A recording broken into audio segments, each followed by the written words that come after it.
Ավարտվել է Իրանի նախագահ Մասուդ Փեզեշքյանի այցն Ադրբեջան, գաղտնիք չէ, որ վերջին 5 տարիների ընթացքում Իրано-ադրբեջանական հարաբերություններն ամենալարվածն են եղել։ Իրանի աջակցությունը Հայաստանին, տարածաշրջանում տրանսպորտային հաղորդակցությունների բացման հետ անհամաձայնությունը, մասնավորապես այսպես կոչված Զանգեզուրի միջանցքի վերաբերյալ Ադրբեջանի դիրքորոշումը, Թեհրանում Ադրբեջանի դեսպանատան վրա զինված հարձակումը կտրուկ վատ թարացրել են երկու երկրների հարաբերությունները։ Այցից առաջ Ադրբեջանի պետական հեռուստաալիքին տված հարցազրույցում Փեզեշքյանի արած դրական մեսիջները բարձրացրել են Բաքվում նրա բանակցությունների նշանակությունը։ Նաև այն փաստը, որ Իրանի ներկայիս նախագահն էթնիկ ադրբեջանցի է, Բաքվում հույսեր են փայփայում, որ այդ պահը դրական երանգ կհաղորդի երկկողմ հարաբերություններին։ Ադրբեջանի Միլի Մեջլիսի պատգամավոր Պաշտպանության, անվտանգության և կոռուպցիայի հակազդման կոմիտեի նախագահ Արզու Նագիևի խոսքով Իրանի առաջնորդի այս այցից երկու կողմն էլ ունեն իրենց ակնկալիքները։ Պատգամավորը նաև նշել է, որ Բաքվի և Թեհրանի միջև տնտեսական լայն կապեր են հաստատվել, մասնավորեցնելով հյուսիս-հարավ տրանսպորտային միջանցքը և էներգետիկ ոլորտում համագործակցությունը կարևոր գործոն են երկու երկրների հարաբերություններում։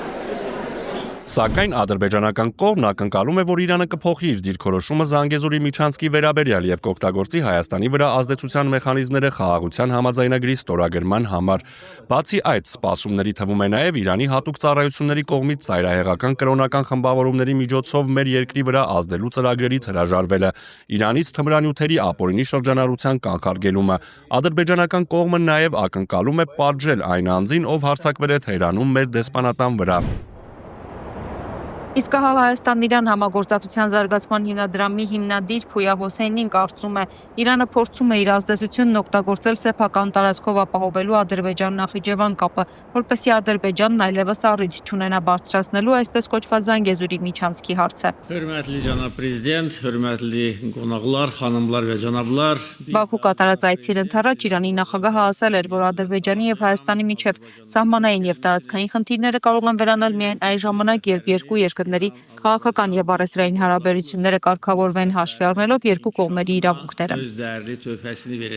Իրանը մտահոգված է տարածաշրջանում հնարավոր զարգացումներով։ Հիմա մենք տեսնում ենք, որ Իրանի հետ բանակցություններ են տեղի ունենում։ Եթե Իրանի բանակցությունները ԱՄՆ-ի հետ ձախողվեն, հնարավոր է ռազմական ճանապարհով փորձեն Իրանի հետ խնդիրները լուծել։ Իրանը մտահոգված է, որ Անդրկովկասում էլ երկրորդ ճակատ կստեղծեն եւ Իրանի թույլ իրավիճակում Ադրբեջանն ու Թուրքիան կփորձեն Զանգեզուրի միջանցքի ծրագիրն իրականացնել։ Հետևաբար Իրանը փորձում է դիվանագիտական ճանապարհով ազդեցություն գործել Ադրբեջանի վրա եւ չեզոքացնել հետագա խնդիրները։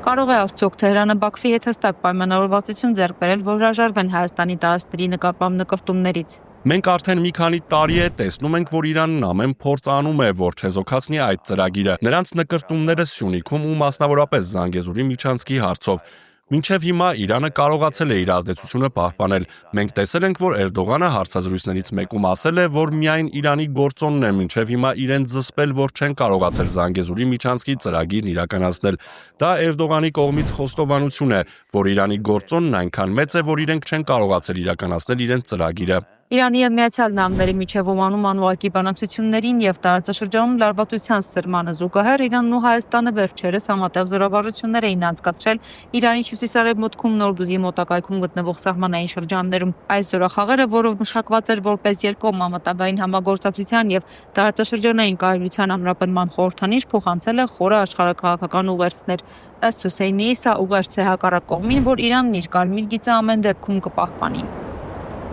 Իրանի ԱԳ-նախարարը վերջերս այցելեց Հայաստան եւ Հայաստանում վերահաստատեց Իրանի կարմիր գծերը։ Նաեւ հայտարարեց, որ Հայաստանն ու Ադրբեջանը հնարավորինս շուտ խաղաղության պայմանագիրը ստորագրեն, որպեսզի տարածաշրջանում անվտանգություն հաստատվի եւ Իրանը տարածաշրջանի առումով հանգիստ լինի, որովհետեւ սպառնալիքները, որ կան Իրանի դեմ, այդ թվում ԱՄՆ-ի եւ Իսրայելի կողմից Իրանին մտահոգում են։ Իրանի նախագահի այցը Ադրբեջան ուղղված է նրան, որ կարողանա դիվանագիտական ճանապարհով իր ազդեցությունը պահպանի Բաքվի վրա։ Շուտով Իսրայելի վարչապետ Նեթանյահուն է այցելելու Ադրբեջանը եւ Իրանի նախագահը իր այցով փորձում է իր ազդեցությունը պահպանել Ադրբեջանի վրա, որպեսզի Իրանի թշնամիները չկարողանան իրենց ազդեցությունը պահպանել Ադրբեջանի վրա եւ սպառնան Իրանին։ Իրանը դիվանագիտական ճանապարհով փորձում է չեզոքացնել այդ վտանգները, որ կարող է Անդրկովկասից գալ եւ ուղիղ Ադրբեջանի միջոցով լինել Իրանի դեմ։ Բայց եթե Իրանի վրա Իսրայելի կամ Միացյալ Նահանգների կողմից սպառնալիքներ լինեն եւ Իրանը գտնվի թույլ իրավիճակում, Թեհրանը մտահոգված է, որ Ադրբեջանը կարող է այդ առիթն օգտագործել եւ փորձել իրականացնել իր նկրտումները։